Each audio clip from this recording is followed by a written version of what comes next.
So we're going to continue the theme of today's Torah reading being a pattern that will repeat itself throughout all of Jewish history. When we think back to the story of Esther, which is the first really recorded anti-Semitic event.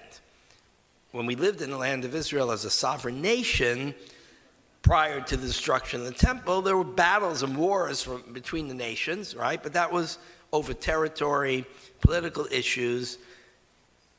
When it was the Jews living in Persia, peacefully, quietly, and Haman rises and wants to kill the Jews, it's clearly an anti-Semitic event. He even says they are a nation that are different, right? They have different customs. They speak a different language. And then he lies and he says, and they don't obey the laws of the king, so the king should do away with them. That became the pattern that even though we live amongst other peoples, we're always different.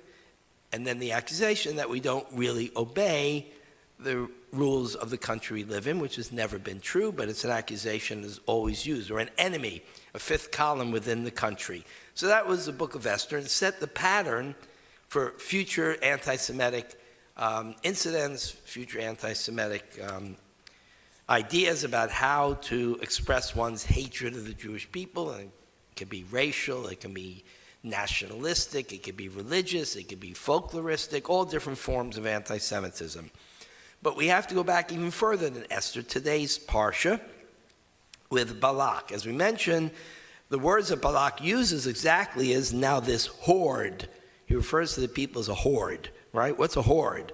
We think of, the hordes that invaded Rome, right? It's people invading, trying to kill, murder, conquer. It's a very powerful negative word. So he calls them the horde. Will lick clean all that is about us as an ox licks up the grass of the field. So he likens us to an animal that comes in and just without regard for anything, just eats anything in its path. Doesn't care about fences, doesn't care about boundaries. That's how he likens the people of Israel in order to express a hatred of them and a fear of them. So as we mentioned, that repeats itself with accusations against Israel that she has design on Arab lands. But if we look at the history, it's very clear. Every single war was initiated by Arab countries. Israel never initiated a war. That's why it's called Tzva Haganah Yisrael. Haganah means protection. The Israeli defense forces, always in defense, never on the offense, never to conquer land. After that war, particularly the 67 war, which was again initiated not just to conquer land, but it was a genocide. The idea was to eliminate all Jewish presence in the land of Palestine, in Israel. After the war, the Six-Day War, Israel offered back Sinai and the West Bank and was willing to negotiate the Golan Heights to Egypt, Jordan, and Syria. What happened? She got the famous 3 no's. No peace, no recognition, no negotiations. And so it stood pat because there was no one to talk to, there was no offer of a peace treaty, no acknowledgement of the right of the Jewish state to exist. Then it started to break down. Egypt decided to give up on the no peace, the no recognition, and the no negotiations. She gave up on all 3, and what happened? She got her land back. The Sinai was returned, and there's a peace treaty. I wouldn't say that, it's the friendliest thing in the world, but peace means the absence of war. We'll take it. It's good enough. Jordan was offered the West Bank, but refused to take it, but decided to enter into a peace treaty. Gave up no peace, no negotiation, no recognition, acknowledged the state of Israel, but said as to her offer to return the land, no thank you. We don't want the West Bank.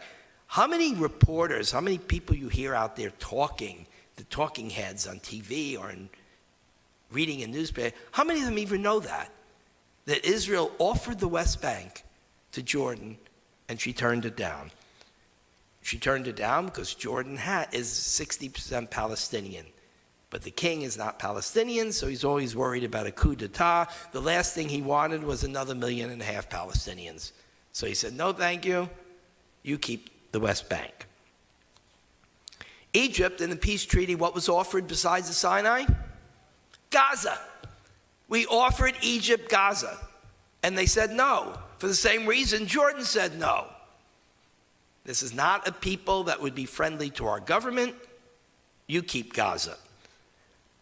Syria refused to negotiate, and the Golan was finally annexed for security reasons. Palestinians in the West Bank, 3 times were offered 95% of the West Bank and 5% of the Galilee to compensate for the 5% she was going to lose, the old city of Jerusalem as the capital, and they refused 3 times. Something, again, you almost never hear. So the accusation that Israel went to conquer the land is refuted by the fact we can't give it back. They won't take it. We offer, and they refuse to take it. Gaza, therefore, we simply said, here it is. We're done. There'll be no Jews in Gaza. There'll be no Israeli army in Gaza. You can keep the hundreds of millions of dollars of investment in farm equipment, industrial equipment. We'll leave it all for you. And Jews were literally uprooted against their will. The state of Israel sent the army to remove Jews from the Gaza. 8,000 of them. A very sore point in Israeli history. Yet, it was done. Gaza received independence, and what did she do? Elected Hamas as its leaders, and then Hamas threw out the Palestinian Authority and began to launch missiles into the land of Israel, into the state of Israel, and send in terrorists into Israel as often as she possibly could. All of them acts of war. The new entity called Gaza, free of every Jew, free of any Israelis, initiated a war against the state of Israel. You never hear that. You never hear that Gaza initiated a war against Israel. In every case, Israel was attacked, and the attack back was defense. The other point that is often missed is that Gaza is provided with electricity and water from the state of Israel. What time in history did a country who committed an act of war against another country get electricity from the enemy, from the country it attacked? It's unprecedented in the history of war. You don't supply energy to the people who use that energy to attack you. But the world demanded it. You have to supply them electricity. And of course, the other claim is, well, you blockaded them. It's an act of war.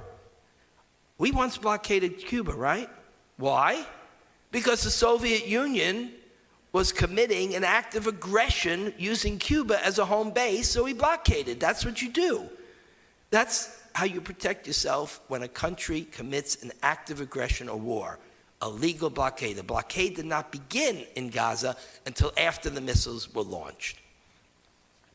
Blockade didn't include food, water, medicine, electricity, all continued to be sent from Israel into Gaza. I was watching the other day an interview, someone on the BBC interviewing Douglas Murray. And it's important to watch that because it's important to understand that sometimes we're not sure if it's anti-Israel, anti-Semitism, or sheer stupidity. Because you have somebody who presents themselves as a reporter who knows about the area, who knows the history, who's someone expertise, because we're going to interview somebody who has real expertise, Douglas Murray, who actually was in Gaza when the Hamas attacked and overtook it. So I don't know if she's a Jew hater or an Israel hater. I just know that she's an idiot. That I'm sure of. Okay? Because I don't know what's in her heart, but I know what comes out of her mouth. That I could listen to. So, she said to Douglas Murray that Gaza is occupied. And he just looked at her and said, who is occupying Gaza? Who? He said, Israel. He had a reminder that Israel left. quite a number of years ago. He said, there's not a Jew in his, and she kind of turned white. Said, what I mean is, a blockade is like occupation. So he said, okay, who's blockading Gaza? She said, Israel. He says, no, I want a full answer. Who is blockading Gaza? And she gets frustrated. Israel is. Are you trying to avoid that? He says, why didn't you mention Egypt? Egypt has a longer border with Gaza than Israel does. And Egypt's blockade is even stronger. You know why? Because Egypt doesn't send any electricity. Egypt doesn't send any water. Egypt allowed smuggling of weapons and other things in because it was worth money, but it wasn't a public policy. It was the normal bakshish that goes on in the Middle East. She was shocked. She forgot that Egypt had blockaded.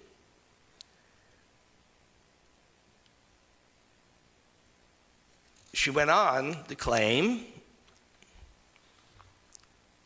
that the blockade was illegal.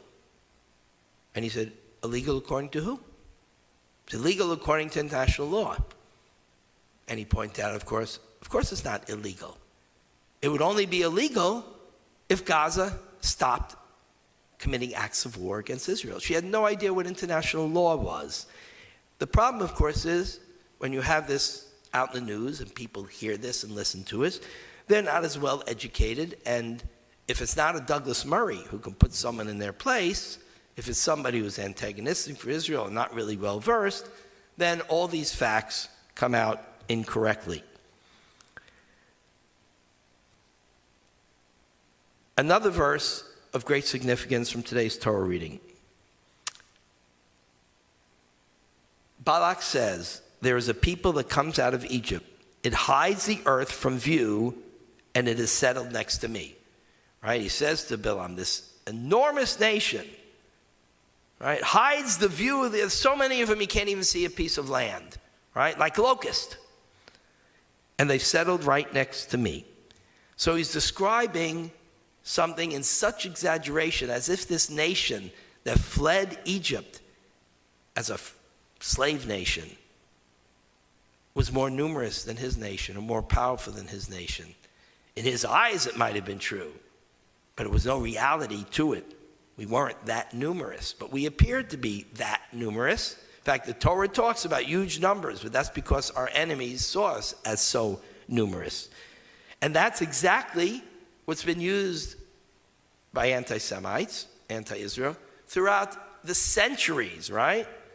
The accusation that we hear very often. Israel controls America, right? It was amazing. I just heard somebody, again, on the news, say that the problem is that America takes money, American politicians, takes money from Israel through AIPAC to control the government so it's favorable. AIPAC? AIPAC's an American Israel Political Action Committee. The money is not from Israel. The money is from Jews and Christians and many Americans and outside of America who support Israel. But it was presented as if AIPAC was controlled by the state of Israel and that the money was funneled from Israel into our politicians. A total distortion, right? The idea that we control the economy, right? Always they talk about that. Jews control the economy. That's how powerful they are. The media, maybe the most absurd of all. We control the media? The media is our biggest problem. Would that we controlled a little bit of the media, had some influence. Controls the media, controls the universities. How is it possible to say that Jews or Israel controls the universities when we are the subject of anti-Israel and anti-Semitic propaganda, demonstrations, and literally violence from some of those universities? So these accusations are just like Balak, right? They're so numerous. I can't fight them. I'm not strong enough to fight them, all right? So let's take that accusation. What does Balak do when he figures I'm not strong enough to fight the Israelites? He hires somebody from outside of his land who has power. Now, the power is not military, but in those days, they thought that cursing was a power. If he'll utter a curse, I'll be able to defeat them, because I can't defeat them. It's exactly what Hamas did. Hamas never thought it could defeat Israel. It knew it. Israel was much more powerful. But what was their plan? To hire Bilam. They were going to energize the Palestinians on the West Bank to attack. The Israeli Palestinians, they were going to energize them to attack. They would have Hezbollah attack on the same day. Iran would attack. Egypt would attack.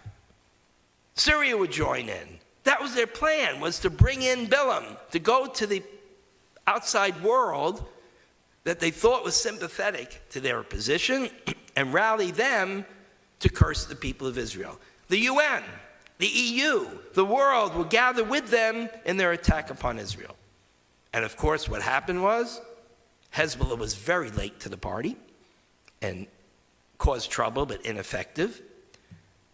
Israeli Arabs were totally loyal. In fact, more than loyal.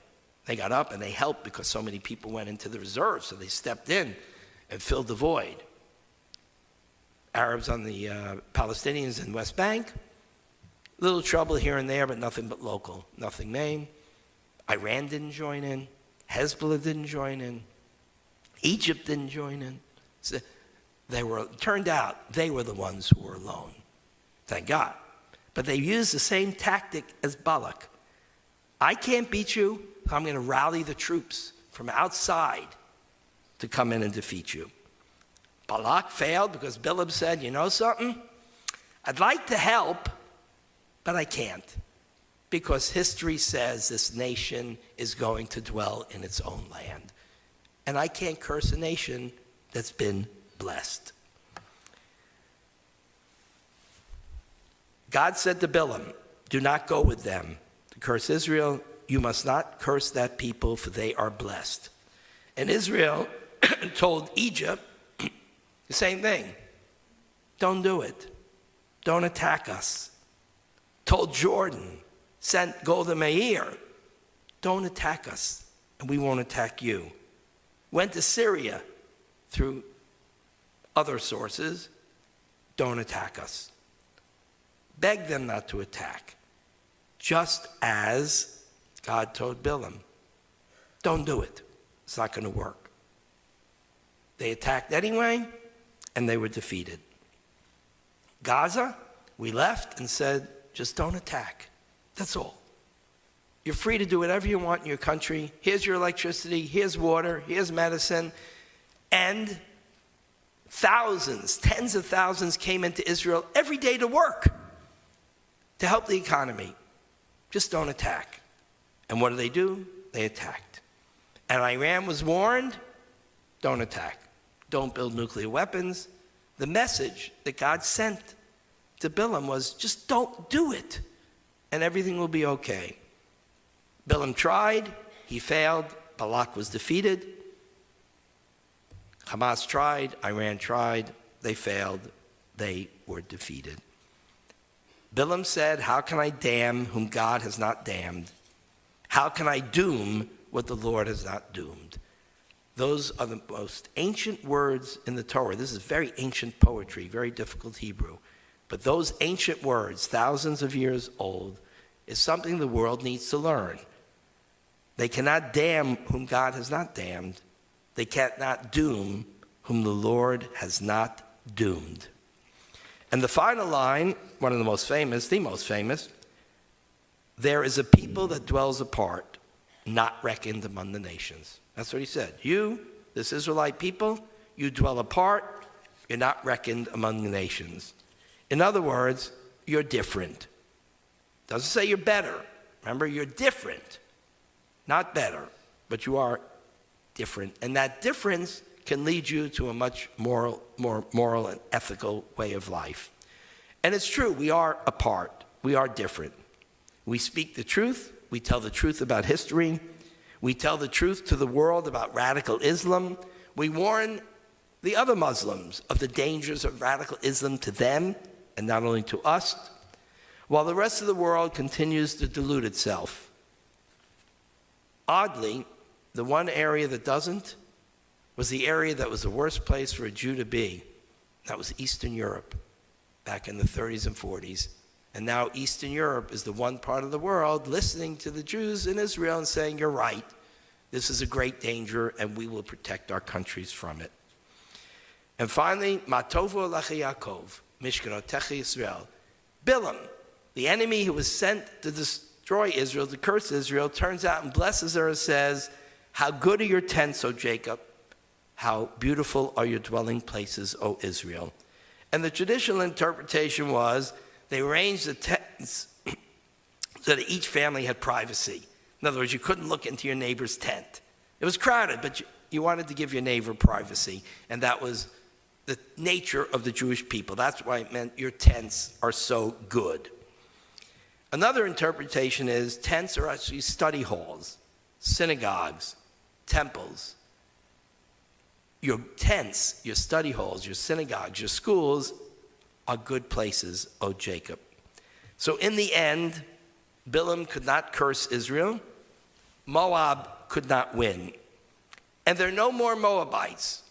But there is one famous Moabite whom we all know her name. We read her book on the holiday Shavuot, and she is praised by our people. The most famous is Ruth the Moabite, who commits an act of chesed, of loving kindness to her mother-in-law and says, I'm not leaving you. No way. You're not going home alone. You've lost your 2 children. I'm not technically your daughter-in-law, but I won't leave you alone. You've been good to me, too good to me. And she accompanies her back to the land of Israel, where Moabites are not so well known and so well liked. And she ends up becoming part of the Israelite nation, part of the Jewish people. We call it conversion. Ends up marrying Boaz. And 3 generations later, who's born? King David. From that act of chesed, from a Moabite who hated the people of Israel, who hired Bilam to try and curse him, comes Ruth the Moabite, comes David, the progenitor of the Messiah. Why are we taught that lesson? To remind us and remind the enemies, the Moabites, all you have to do is simply make peace. Live with us, amongst us, next to us in peace, and it will be a blessing to you and a blessing to us. One of you did that. Ruth did it. And look what she did. She brought King David into the world, and a hope for a better world, for the descendant of King David will be the one who will usher in the Messianic era. Shabbat Shalom.